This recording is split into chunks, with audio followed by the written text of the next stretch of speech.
Welcome back to the United Pubcast from match review of Real Madrid versus Manchester United. Unfortunately, it's not the Champions League. We might have Champions League against Real Madrid later on in the season, but obviously a clash, in my opinion, the two biggest clubs in world football is always sort of going to catch the eye, whether it be competitive or pre-season. So a lot of talking points, always, as is. I think they said it was 20 years to the day, potential maybe 20 years, actually not 20 years to the day, it couldn't have been happened during the season, didn't it? But 20 years since the famous match at Old Trafford where John O'Shea nutmegged Luis Figo. David Beckham scored those two goals to win 4-3 against Madrid, but R9 himself did score a hat-trick, and Madrid, while losing the match, did go through. They obviously did win the first leg in the Bernabeu 3-1, I believe. I remember Luis Figo scored one of those chips. I think Ruud van Nistelrooy scored a late goal, but enough of the history lesson. 20 years ago, that makes me feel old in and around how far ago. That was probably one of my favourite ever matches. I know Manchester United did go out of the Champions League that season, but for a win at Old Trafford against that Real Madrid team and the Ronaldo hat-trick, a special game. But fingers crossed we can have better days against Madrid in the near future. And I think if we play like we did today, which we'll get into the match, it's a bit of a match review. I thought we actually played quite well. We were on the losing side, and there were sort of one or two things we can sort of look at to sort of highlight and sort of pick the bones apart. But all in all, I thought it was actually, I was pleased enough with it considering the circumstances, which we'll get into. So if you are in the chat, I said, Larry, we are a little bit earlier tonight, or I'm a little bit earlier tonight. Obviously, the Matildas are playing against Nigeria at 8 o'clock, and I just thought it's probably the right thing to do to watch them. So looking forward to that. So we thought we'd start a little bit early. But Larry, the traffic has beaten Larry, so he might join us. He might jump in when he gets home, but the traffic does look like it has beaten Larry, but I'm sure he'll be with us tomorrow night. But in and around the match, I just see John here from Talking Tennis. If you need any tennis content, go over to John's channel here, Talking Tennis. But it says that 11 that started looked pretty strong. Looks like a possible start 11 with maybe Anthony in for Garnacho. This is assuming we don't sign anyone else. So we'll get into the signing of people and obviously someone to maybe play through the middle, potentially. I think that was the glaring observation in around the performance today in regards to no striker. But in regards to the start 11, back four picks itself. Onana picks himself. We'll get into the Onana performance maybe. Let me know your thoughts of his debut. I thought it was quite solid. Didn't have pretty much anything to do, really. Unfortunately, the first thing he had to do was pick the ball out of his own net, which was sort of no real wrongdoing of his own. He did get chipped, but it wasn't really his fault. It was just one of those goals. But back four picks itself, Wan-Bissaka, Luke Shaw, and the two central defenders. The interesting one in the middle, and again, this is not Wrexham, this is not Lyon in the first two games of pre-season, this is not Arsenal where you're playing 45 minutes and 45 minutes. This is after pre-season has sort of taken shape a little bit, and Eric Ten Hag, all the players are fit, all the players are sort of gathering a little bit of form, and Eric Ten Hag has played Kobbie Mainoo next to Casemiro, and I thought that was telling. I thought, okay, Kobbie Mainoo is obviously part of the first-team squad now. He'd feature in this match against Real Madrid, but to start him off, I thought was a bit of a telling sign from Eric Ten Hag. I thought that was a bit of a statement. I thought he could easily sort of brought him on in 60th, 70th minute in one of those sort of full substitution sort of brackets they do. But to throw him in from the start next to Casemiro, well, I assume next to Casemiro, that's what we saw for the first 30 seconds until he unfortunately got injured. I thought it was a huge statement by Eric Ten Hag. Does that mean he was viewing Kobbie Mainoo to be the first name in the first team against Wolves? I'm not sure if that is the case, but other than that, it probably pretty much was first choice, a full strength 11. I say full strength 11, obviously, with the glaring, as I say, the glaring issue around striker. If we bring in a striker, that's obviously going to change the makeup of that front three with Jadon Sancho. I thought Garnacho actually played quite well, but you think Marcus Rashford, if we sign a striker, Marcus Rashford gets shifted out to the left-hand side. That drops Garnacho. Anthony probably keeps his spot on the right. So from midfield and back four, you'd have to say, is Kobbie Mainoo part of the starting 11 now? Unfortunately, now he's injured. It doesn't look like that's going to be the case. He sort of limped off after a minute, then was seen leaving the ground on crutches. So fingers crossed he's back soon, but unfortunately it does look like potentially he's going to be out for a little bit. But who knows, maybe he can get himself back fit. But I think off the base of sort of looking at pre-season so far, his performances, what Eric Ten Hag is trying to achieve, and the individuals at his disposal, I took it as a sign as if he played well against Real Madrid, he was in line to start against Wolves. And I think that's a huge statement from Eric Ten Hag. Only Eric Ten Hag knows the answer to that, of course. But I truly think that is potentially what was going to happen. And that's credit to Eric Ten Hag, but mainly credit to Kobbie Mainoo of sort of impressing so much throughout pre-season. So I'm credit to Kobbie Mainoo for that. Fingers crossed, as I said, it's not a long-term injury. every single player where they pick up any type of injury leaves the ground on crutches. So I don't think we can read too much into that. But you'd obviously rather a player walk out on his own free will than on crutches. So time will tell. They'll obviously, I assume they'll play fly back to Manchester now so he can get the best treatment rather than sort of risking himself against Dortmund. I think we play Dortmund in a few days' time in Las Vegas, I believe. So fingers crossed Kobbie Mainoo's back, because he deserved his spot against Madrid. I thought he's been one of the better, not one of the better performances, but a very good performer throughout pre-season. So it's unfortunate in regards to the situation around him. There's John here saying, is Mount's role likely not to be on the right in the attacking trio, as in a 4-2-3-1? The Mason Mount and Bruno Fernandes thing here, how many times last season did we see Bruno Fernandes on the right, and we saw positives with it, but then we all saw negatives with it. So why are we doing this? And whenever we sort of raised huge questions, so why is he doing this? It's the games where it worked. You think, oh, okay, that's why he's doing it. And so it is a tricky one. In this game, as soon as Bruno Fernandes lined up on the right, you thought, what's he trying to achieve here? And it's simply, I don't think it's about there was no sort of strong candidate on the right, or he wanted Bruno's abilities on the right. Simply, my opinion was down to balance in regards to not having a striker. I think if we had a striker there, it really would have changed the sort of the outlay and the dynamic of the team setup. I think Jadon Sancho, and it's not to be critical of Jadon Sancho, but in a false night, he just changes the way we play. And I think anyone there, if you put Harry Maguire, you put Anthony, you put Marcus Rashford, whoever you put, maybe not Marcus Rashford because he could play that role a little bit different, but anyone that false nine, you put Eriksen in there, it's going to change the dynamic. You can see every time we played football today, we played quite good football. It was just, there was no focal point. There was no end product. You saw when Real Madrid get the ball, where's Vinny Jr.? Can we get Vinny Jr. in behind? That was the plan. Last season, so much of our best football. Where's Marcus Rashford? Can we get Rashford in behind on the left? That was our plan. Today we're playing quite good football, but just for the sake of it. We weren't really, there was no end goal. Now the end goal for the striker is to put it in the goal, but we had no one really to get it to, if you know what I mean. So that can only be addressed in the transfer market, unfortunately. Now, is Højlund the answer? It does look, if I'm a betting man, I think Højlund is the most likely. I would be going after Harry Kane. At the moment, I don't think Harry Kane is going to happen, so you probably have to land on Højlund. But whoever it is, like if it is Højlund, bring him in. Like we simply don't have that striker at the moment, and it's unfair on Jadon Sancho. Now, football's not fair. If you play for Manchester United and the manager wants you to do a job, you go and do it, of course. And Jadon Sancho is doing that, but it's just not his job, and he's just individually maybe not performing to his capabilities, and that's up for him to improve. But also the manager as well is limited with the tools he has at his disposal. So I feel for all involved, and the only people who can fix this is the Glazers and John Murtough to get off their backside and make this deal happen. But in saying that, you are looking at the way deals are getting done this year, and while so frustrating,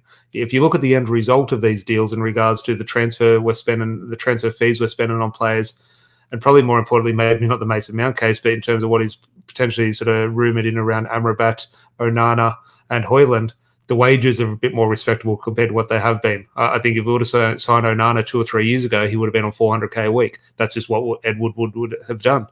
Now it looks like they're coming on a little bit more of a sensible wage in regards to the negotiation. So while it might be frustrating, which I share the frustration at the moment in regards to how long this is taking, maybe the negotiations behind the scene and not being taken for a ride by other clubs is actually proven beneficial. Maybe a little bit of the growing pains we have to go through at the moment in regards to repair the damage of what has been done before. So, at the end of the day, Erik ten Hag needs footballers, and Erik ten Hag needs someone to play through the middle, no doubt. But Tom here, good to see you, mate. Mason Mount, you have to seriously impress me in pre-season.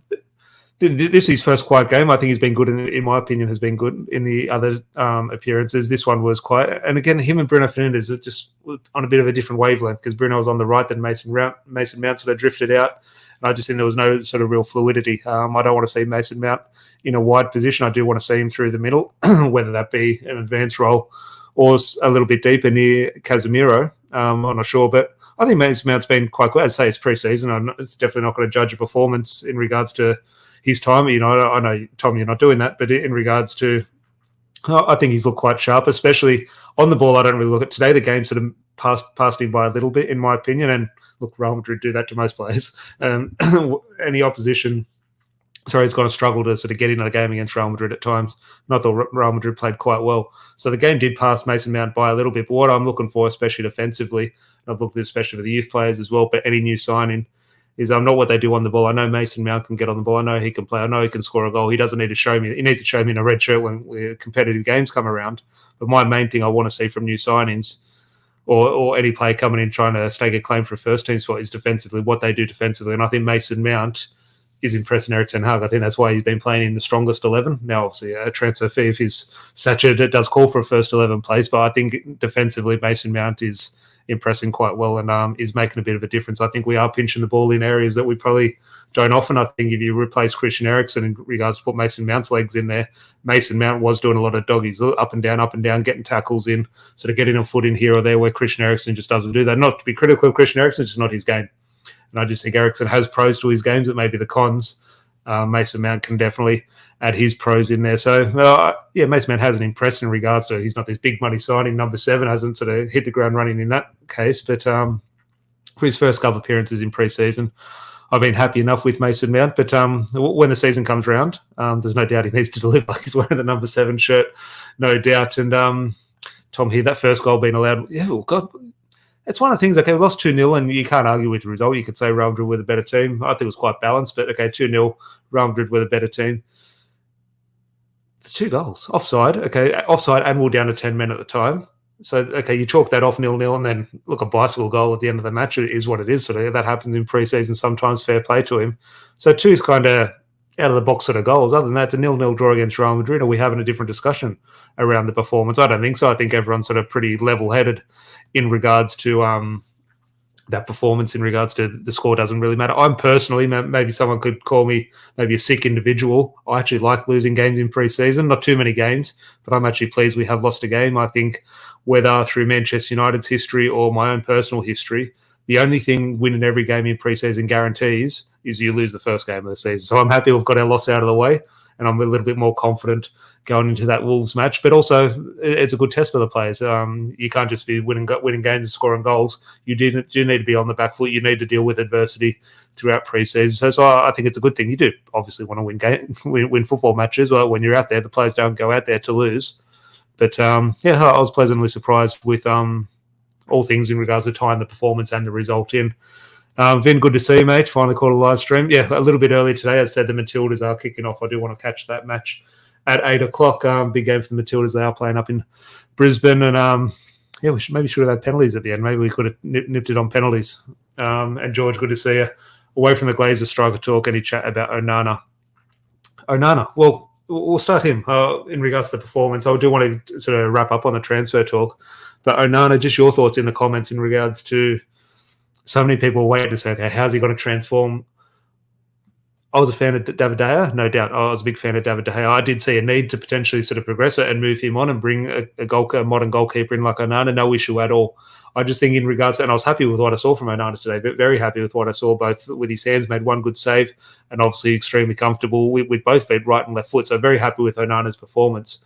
But if you read the reviews and sort of the tweets around Onana's performance in regards, oh my God, look how we're playing out from the back.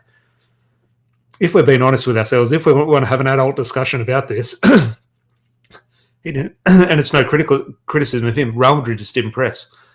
If you're being honest, David De Gea would have played the same game. Maybe there's 1 or 2 passes Onana sort of maybe threaded a little bit, but 9 times out of 10, every single pass wasn't under pressure. He wasn't breaking any lines. It was just sort of, he played maybe a little bit higher than David De Gea, of course, but there was no transformation in today's game based on Onana's performance. Now, Onana played well, and I think he will transform the way we play.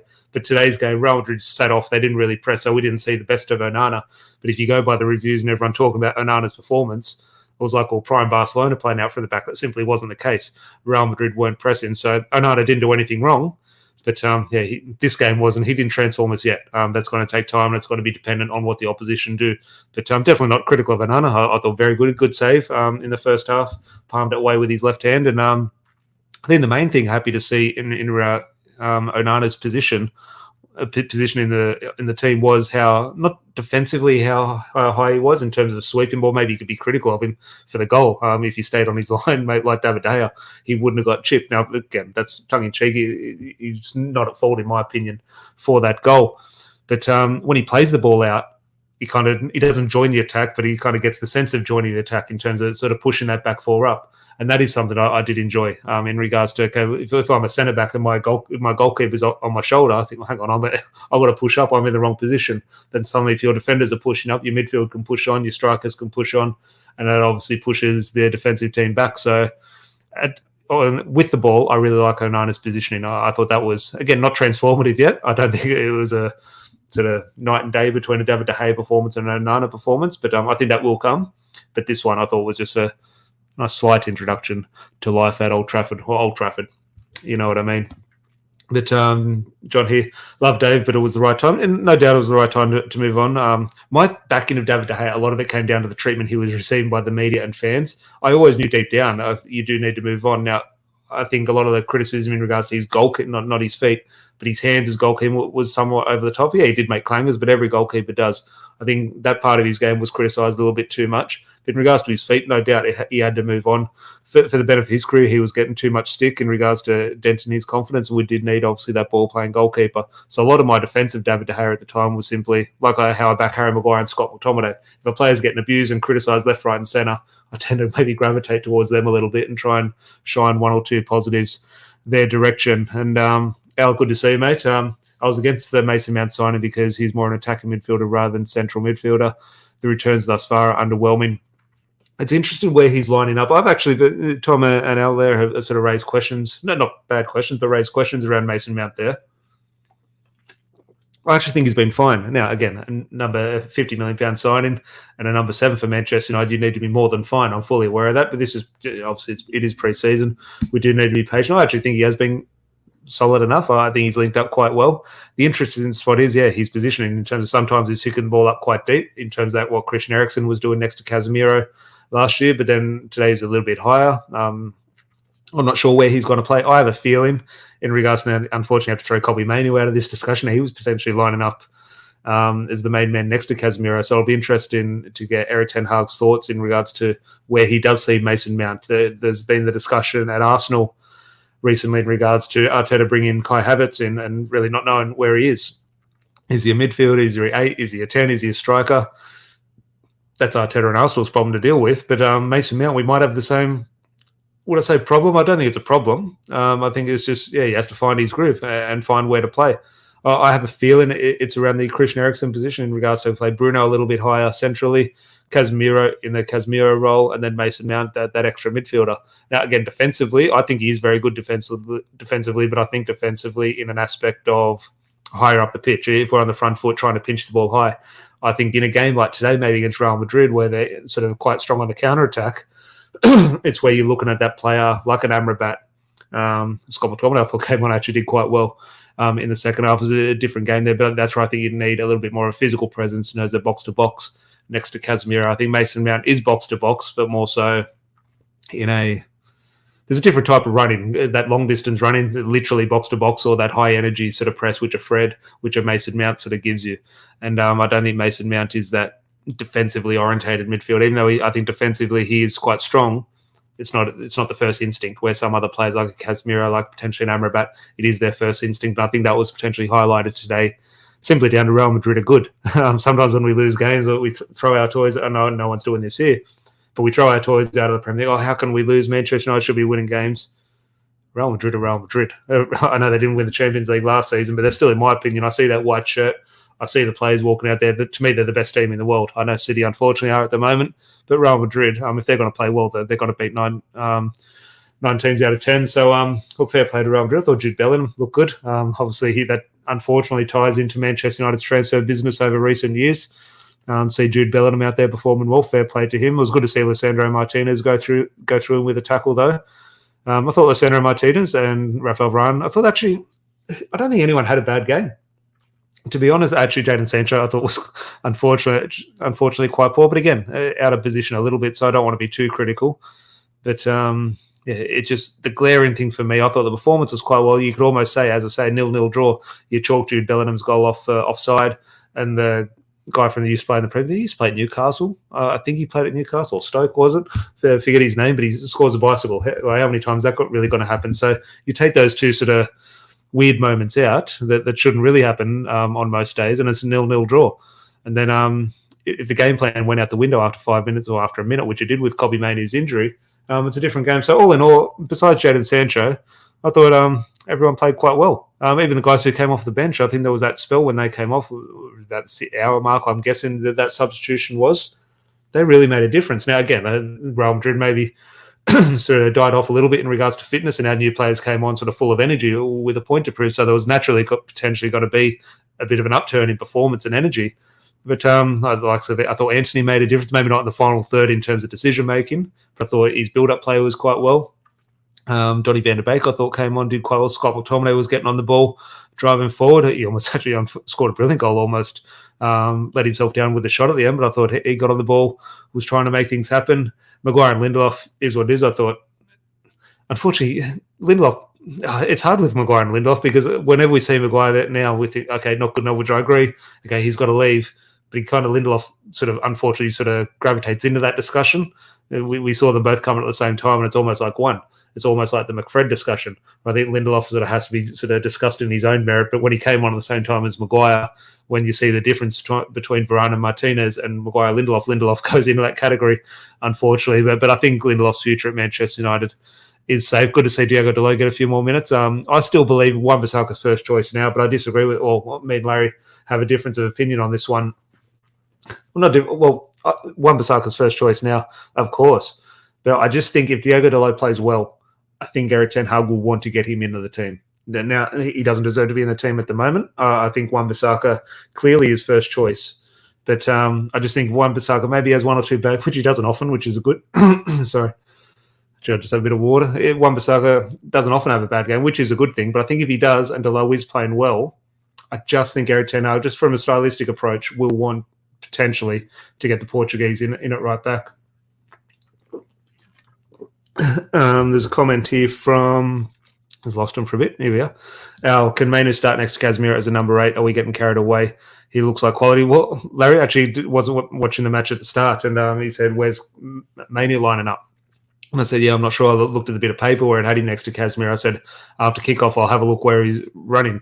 And straight off kickoff, Casemiro sort of sat in that defensive midfield position, and Mainoo went sort of really high, sort of next to Mason Mount. I thought, okay, Mainoo's playing in the number 8 role quite advanced. And then 2 seconds later, I say he's played in the number 8 role quite advanced. However, he's just been substituted in the first minute, unfortunately. So I don't know where Mainoo was playing. Can he start next to Casemiro as a number 8? I think, yeah.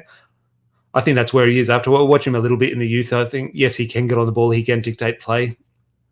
I think just his energy, especially from a youthful sort of exuberance point of view, I do want to see him a little bit higher. Yes, he can come in and play, but I'll leave that to Casemiro. I think if you want to come in now as a young player, you don't want to sort of... The number 6 role is so important.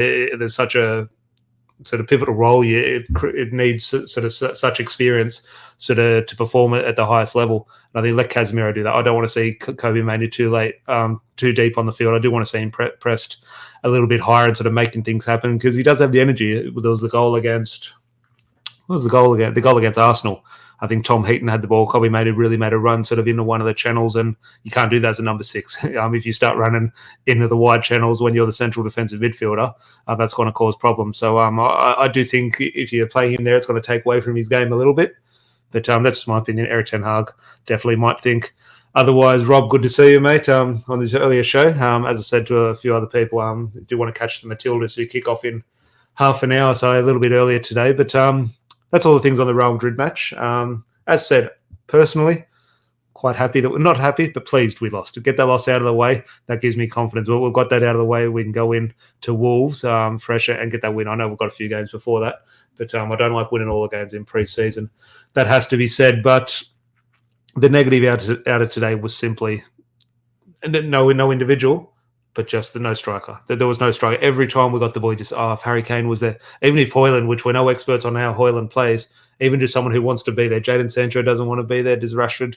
I think Rashford long-term wants to be there. He just looks more comfortable on the left, so everyone naturally wants to be where they're more comfortable. So I think Rashford tries to gravitate out there. And we just had no one who wants to play through the middle. And I think when that happens, it's the team picks up on that. And the team suddenly feel, they're not as confident. We don't have that focal point. We don't have an end goal in terms of what we're trying to achieve. They don't really have that decisiveness. And I thought we were really let down by that. And unfortunately, the only way that is going to be addressed, Erik ten Hag's hands are tied. He needs someone to unless it's Anthony Martial, and I don't even think he was on the bench. Everyone tells me he's training and he's fit and he's not injured. He's not available for selection, so he's fit. So he's not fit, in my opinion. So I'm fingers crossed he is for Wolves, but yeah, unfortunately, I have to say he's probably not going to be. So it's Rasmus Højlund or Harry Kane. Now, I don't think it'll be Harry Kane. I would love it to be. There's no doubt about that. I'm not going to hide from it. I do think we should break the bank for Harry Kane. That's not. If we do break the bank for Harry Kane, it's going to happen on August 31st. So we need to stop looking at that for the Wolves game. We need a striker for Wolves. So if the chance falls in the box, we have someone to score a goal. And at the moment, the most likely play for that is Rasmus Højlund. Is it going to happen? I think it will happen. Will it happen before then? I'm not sure. And even if it does, will he come in? I'm not sure his pre-season status. Is he playing with Atalanta at the moment? I know Amrabat is not playing for Fiorentina, which we can touch on before we do wrap up. But yeah, even if we signed Højlund in a week or in 2 weeks' time, is he going to be ready for that Wolves game? If we draw 0-0 at Old Trafford against Wolves because we don't have a striker, how costly is that going to be not getting him in now? And again, you do have to be patient with this business in regards to you can't be taken for a ride by the selling club. You can't just go in and pay what Atalanta want. You do need to get the price down so it doesn't hurt future business. I'm fully aware of that, but these negotiations should have been done 3 or 4 months ago. Erik ten Hag said, this is my target, bring him in for pre-season. The discussions we're having now should have been happening in February and March. And I just that in my opinion, is the frustrating thing, because I think we're doing everything right now in regards to getting these deals down, putting Onana on a small wage, put in Amrabat if he comes in on a small wage. But they need to come in. That deal needs to be done as soon as possible. Unfortunately, it's not happening at the moment. But Al here, McTominay played as a striker in the academy. He does it for Scotland. Should Erik ten Hag give an opportunity? I still stand by tongue-in-cheek, obviously, but I would have played him over Weghorst. I think Weghorst did well. I honestly, at the end of the last season, I would have played McTominay over Weghorst. And I would put a bet in regards to, I've had this sort of discussion with Larry. I said, Weghorst, Martial, or Scott McTominay, if you had to rely on someone to score more goals this season as a number 9, who would be more? And obviously, Anthony Martial is the correct answer in regards to ability and he's a striker. But you have to take into account, would he be fit for the amount of games? And yeah, look, Scott McTominay doesn't play striker. His future might be at West Ham. But that's a discussion point in regards to West Ham, potentially pushing a little bit harder for him. But in regards to an emergency situation against Wolves, who would you rather play? Answer this in the chat. Who would you rather play through the middle, number 9? Would you rather play Jadon Sancho in the form he's in, or give Scott McTominay a run up front? And again, that's the wrong question to be having. I'm fully aware of that. But it does make you think. And unfortunately, we shouldn't be thinking about that. But I'm sure everyone has just had a bit of a think, and they're not sure of the correct answer between Sancho and McTominay. And that's not to bash on Jadon Sancho, because I do like him. And I think he was quite good in the last game against Arsenal. Obviously, he scored a very good goal, which might put that debate to end. But yeah, today against Real Madrid, it unfortunately looked a little bit out of his depth. But I think if we put McTominay up there, he might have looked just as much out of his depth, no doubt. But the other player before we do wrap up is Amrabat. So do let us know your thoughts in the comments and any other talking points. Show them in the comments before we do wrap up. Because as I say, the Matildas are kicking off in half an hour, which I do want to keep a keen eye on. But Amrabat, I'm not sold on. Look, I actually really like the player Amrabat. I like watching him. I loved what he did at the World Cup, no doubt about it. And so I'd obviously welcome the signing. I'm just not as excited as everyone else. And then maybe that's me. Maybe I need to watch a few more YouTube highlights and I'll get more excited. And I'm sure when he's holding up the scarf at Carrington, I will fall in love, no doubt. Just in and around the business, and a lot of it is stemming from it's not a priority, in my opinion. I think the priority is a striker. And again, not to say no to the signing, but that's maybe where I'm a little bit hesitant in regards to getting too sort of worked up over this. But I just think we don't need squad players at the moment. And he might come in and be a first choice. He might come in and transform the first team. And brilliant. I just don't see that happening at the moment. I think Mason Mount is going to be in the first team. Bruno Fernandes is the captain. He's in the first team. Casemiro is going to be in the first team. So I think a lot of people saying, okay, Amrabat's going to come in and going to transform almost like Onana. He's going to transform the way we play. He's going to sit in next to Casemiro and provide that energy. I don't think he will. I think that'll be Mason Mount in regards to the way Erik ten Hag wants to play. And I just think, again, you're welcome, especially if we can get that price down to around 20 or 30 million. You think maybe it is worth doing, especially if we are letting go Fred, if we're letting Donny van der Beek go, if potentially Scott McTominay does get a move to West Ham. I personally, I know I'm in a very small minority, would keep Scott McTominay. I think there is part of Manchester United which should sort of keep, and not just keep them for the sake of, okay, you're a youth academy product, okay, we're going to keep you because of that. But there is a thing, I think, if you start letting too many players go who know what it means to play for Manchester United, you start to lose a little bit. And if you take Scott McTominay out there, who else really comes through? Okay, you got Marcus Rashford. Other than that, do we have any? Actually, it's a good question. I'm trying to think. Do we have any other academy players in the current first team setup? Alejandro Garnacho, obviously, but Garnacho is really like he's a young player who we brought into the academy, sort of thing. Colby Maney, obviously, he's not a regular presence in the first team, sort of thing. So, other than Scott McTominay and Rashford, there must be someone else. I'm clearly missing someone. Surely there is. I don't really count Brandon Williams. I don't think, help me in the chat. I don't think there is another. If you take Scott McTominay out, I'd say Marcus Rashford is the only senior player who's, again, someone can know Manchester United and get Manchester United without having come through the academy, of course.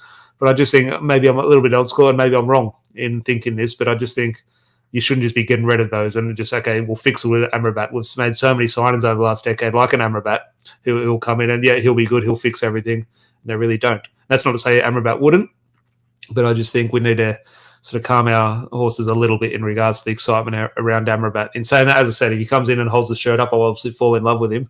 And I do like him. I do really like what I did see at the World Cup for Morocco. But, yeah, I don't know how big of an upgrade he is on Fred McTominay in regards to him being a priority signing. I'd welcome the signing, but for me, I don't care if we get Amrabat if we don't have a striker. You can get 10 Amrabats, 10 Casemiros, 10 Onanas. If you've got no one to score a goal at the other end of the pitch, it's unfortunately going to be same old. But John here is Amrabat at number 6 to play alongside Casemiro, squad player. Yeah, look, from what I said, and look, I don't watch him week in, week out. My sort of main sort of recollections are Morocco at the World Cup, and obviously he was that defensive midfielder, kind of box-to-box defensive midfielder from what I did see, and provides that energy. You would think, just from what I've seen from those performances, you'd piece those together. In a Manchester United team, you would say he'd play next to Casemiro, but be a little bit more box-to-box in that Christian Eriksen role. And maybe sort of fill in a lot of the holes that Eriksen does leave physically. Does he have the capabilities on the ball as a Christian Eriksen? Of course not. But we had that debate with Christian Eriksen last year in regards to great on the ball, off the ball, does he have the legs? Amrabat will definitely give you those legs. Maybe you suffer a little bit on the ball. It's obviously that balancing act. No doubt about it. Al here, I'm not sold on Amrabat. I tend to agree there. His stats at club level are below his international performances. I would prefer Kakore. I'm not sure on that one. I have seen the name. I'm guessing he's in Ligue 1. Maybe that's lazy of me. But I have seen the name float around Twitter, but I can't honestly tell you who he is, or Edison Alvarez. I've seen who is capable of playing multiple positions. Again, I don't mind the signing of a new midfielder. I definitely don't. It's just, it's not a priority for me. I do think in terms of Donny van de Beek and Scott McTominay, are you really going to offload both? I think Freddie's definitely going to leave. Are you going to offload another two midfielders? I don't think that's going to be the case. And really, again, in a rebuild or a rejuvenation of a squad, do you really do you want to let too many players go? I think Liverpool are potentially going to go through this at the moment in regards to a lot of people are leaving Liverpool. Now, that's good. They've got new exciting signings on their half coming in, of course. But when you sort of gut a team, it can sort of take away a little bit.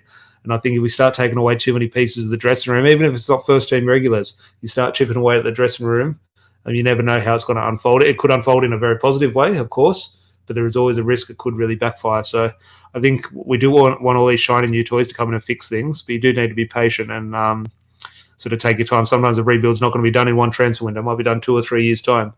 And look, as I said, I do welcome the signing of Amrabat if it happens, especially if we can get it relatively cheap compared to some of the other transfer figures sort of thrown about over the last couple of weeks. But until I really, unfortunately, don't care about Amrabat until a number 9 is signed, whether that be HOJLUND or Harry Kane, fingers crossed Harry Kane, but even if it's HOJLUND, sign that, deliver that, fix that issue at the moment. Because I don't think against Wolves, Amrabat is going to win us the game. I think not having a striker can lose us the game. And I think that is where my issues are at the moment in regards to the transfer window. Is Eriksen a regular starter? I still think of a lot of people sleeping on Eriksen. I think Eriksen will contribute hugely this season. Whether we're successful or not, I'm not sure, but I think he'll be used a lot. Definitely not as lot as last season. That's a good thing. He was used far too often. But I think he'll probably go into, in my opinion, the category of just your average, not average in a bad way, but just numbers-wise, your average squad player. I think we could see a stint where he starts 10 games in a row, then we might see him not start for 15 games. And then he might come in, he might be on the bench every single week and come on every single week. Then he might start a big European Cup tie away from home or something. I think he'll just be in and around the squad. And when he's in form, he'll be playing.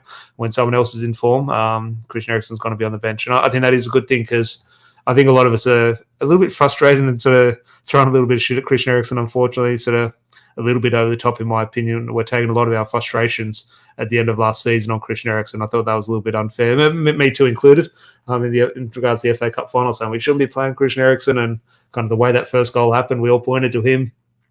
And but I think the way he performs, he's still a very good player. Someone I still think Erik ten Hag rates very highly. And last one to finish on, because I do want a little bit of a bite to eat before the match. Who do we need to ship out? Maguire, Brandon Williams. Who else? I thought again, we're moving Brandon Williams on. I thought he actually played quite well when he came on. Both Brandon Williams and Scott McTominay, I thought came on and made a bit of a difference. As I said, in regards to the energy and the tackles and the running they were doing. Again, does that save Brandon Williams' Man United career? Definitely not. But it's interesting with Brandon Williams in regards to he's been used quite often. And I think he's one of those players where we say, okay, he's on the out, he's going to leave. He's featuring in this first team quite often. Like I would have Alvaro Fernandez, and I love Brandon Williams, but I'd have Alvaro Fernandez play ahead of him. Now, I know he played 24 hours earlier, so that's not the case, but wouldn't you be better off, in my opinion, in the development of Fernandez, have Fernandez in this Real Madrid squad and Brandon Williams playing in the game against Wrexham? Potentially, yeah, I'm not sure on that one. And Al here, should we get a secondary attacker in addition to a striker, a Roman attacker like Dybala or Kudus? Don't mention Dybala to me. I've been wanting him. I wanted him instead of Robin van Persie back in 2012. That's how long I've wanted Dybala for.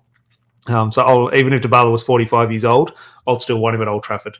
I think he's a brilliant player. I know he comes with a lot of sort of cons to his game. Would he suit the Premier League? I understand all those, and I know it's the wrong signing, in my opinion, but I love Dybala. So I would welcome him. That type of player, though, I don't know. Probably not. And I don't know why I do sort of disagree with that. I just think in regards to we really have that player who plays off the striker. In regards to Bruno's that player, kind of, but he plays off the striker from a deeper position. He's almost, I'll describe him as more sort of off the midfield towards the forwards rather than off the forwards coming back, if that makes sense. And look, I'd welcome the player who says no to someone of that quality. I just think that style of play for me, Al, yeah, I just don't see Erik ten Hag using that at the moment in regards to maybe the way sort of the squad will evolve over time. Maybe there is a need for that. I just don't see where that player would get into Manchester United's midfield. Would he be more advanced over Bruno Fernandes? No, Bruno Fernandes is going to play that role. So can he add a little bit more defensively? I don't think he is. So I don't see a player in that mould coming in. But I'm a sucker for any Dybala rumours. So if they pop up, I'll definitely be on that train. But I think that just about wraps it up. I don't think there are any other talking points. I touched on HOJLUND, Amrabat, the Real Madrid match. If there is anything else, quickly throw it in the chat before we do hang up. But has been a pleasure chatting to everyone. I said a little bit of an earlier show today as we do want to watch the World Cup match. Australia are playing Nigeria in the Women's World Cup in 20 minutes. I do want to catch that. And unfortunately, the traffic beat Larry. It was the earlier start. It was a little bit hard syncing our schedules. But John, appreciate all the interaction in the comments as always. If you do need a little bit of tennis content, as I said at the start, head over to Talking Tennis. John will have you covered there. And I'm not sure what the next bit of news is going to be now, because has there been much in regards to HOJLUND, in regards to news? Like, okay, Fabrizio Romano has probably put out one or two tweets. I'll bring up Fabrizio Romano's Twitter here. Actually, I see Twitter's actually called X. I've just seen it on my screen now. It's the first time I've seen the update that it's now called X. I'm still going to call it Twitter. But nothing really on for last one was 19 hours ago from Fabrizio Romano. So I don't understand Manchester United sent first verbal proposal. Was that a phone call? I don't know. To Atalanta for Rasmus HOJLUND for €60 million. That's a lot of money. Bid structure is €50 million. So you look at 50, €60 million sort of thing. Atalanta wants €70 million. You would guess around that gets done for around 60 million then probably. You would assume probably PSG. I've seen the PSG links. I don't think that's going to happen, to be honest. But we just need to happen. But other than that, 19 hours ago, there hasn't really been sort of concrete news, especially from England's end.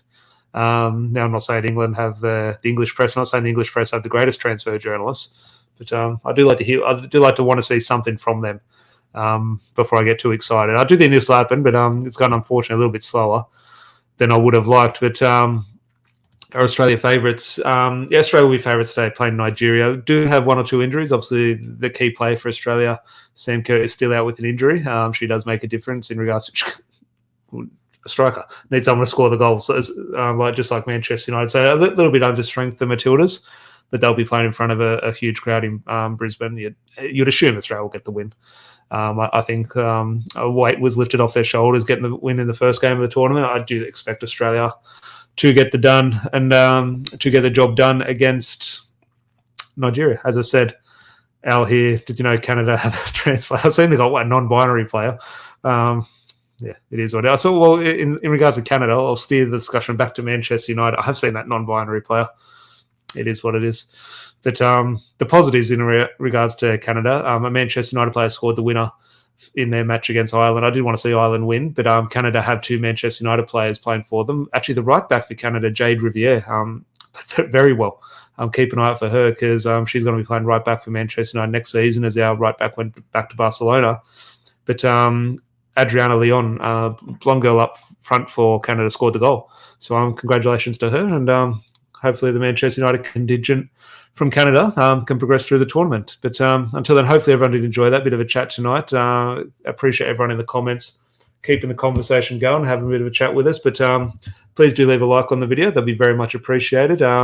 Hit subscribe if you're new so you do get notified next time we do go live. Larry and I will definitely be with you next time. As I said, this is a weird time. Usually we'll go 8:30 Australian time or 10:30 or 11:30 in the UK. But as I said, the World Cup is going to alter our schedules a little bit. But as I said, enjoy your evening wherever you are or your day wherever you are. And Larry and I will chat to you very soon. Cheers.